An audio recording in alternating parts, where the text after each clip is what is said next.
សួស្តីអ្នកទាំងអស់គ្នាបាទយើងបែកគ្នាមួយទៀតសិគិតថាបងប្អូនសុខសប្បាយទាំងអស់គ្នាបាទហើយសម្រាប់តម្រូវឆ្នោតយួនលេខហេងបាទចំពោះថ្ងៃទី5ខែ8ឆ្នាំ2026នេះបាទគ្រូក៏មាននៅតម្រូវលេខឲ្យបងប្អូនទាំងអស់គ្នាទស្សនាកំសាន្តជាពិសេសបងប្អូនដែលនឹងចាក់ឆ្នោតក៏អាចយកទៅធ្វើការកាត់ផ្ទៀងផ្ទាត់ជាមួយនឹងយល់សប្តិរបស់បងប្អូនហើយយកទៅចាក់ទាំងអស់គ្នាក្រែងនឹងទទួលបាននូវលាភសំណាងគ្រប់គ្នាផងដែរបាទអញ្ចឹងកុំឲ្យបងប្អូនទន្ទឹងនឹងចាំយូរសូមបងប្អូនទាំងអស់គ្នាសូមកុំភ្លេចជួយចុច Subscribe ជាជាវហើយជាពិសេសបងប្អូនចុចសញ្ញារូបកណ្ដឹងទៅបងប្អូននឹងទទួលបាននៅតម្រូវលេខថ្មី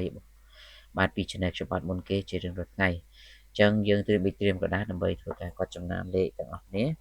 បាទលេខរបស់យើងគឺយើងមាន4គ្រាប់សម្រាប់បងប្អូនយើងធ្វើការផ្សំសំណាងសម្រាប់លេខតូចហើយលេខធំយើងមាន1គ្រាប់បាទ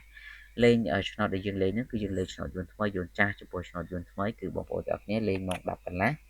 ម៉ោង1កន្លះហើយនឹងឆ្នោតយួនចាស់យើងលេងម៉ោង4កន្លះ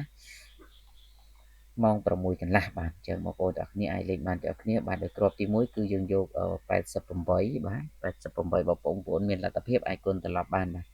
គ្រាប់ទី2យើងលេង30គាត់បាទហើយគ្រាប់ទី3យើងយក25និងគ្រាប់ទី4យើងយក14បាទសម្រាប់បុក ABCD សម្រាប់ឆ្នោតយួនថ្មីនិងឆ្នោតយួនចាស់ថ្ងៃទី5នេះបាទហើយសម្រាប់លេខធំពុកម៉ែវិញអាចយក943គុណបាទយកទៅធ្វើការគុណសងសំណាងទាំងអស់គ្នាបាទអរគុណបងប្អូនដែលបានចំណាយពេលវេលាជួនតោប្រកបសំណាងដល់ទាំងអស់គ្នាសូមគោរពលា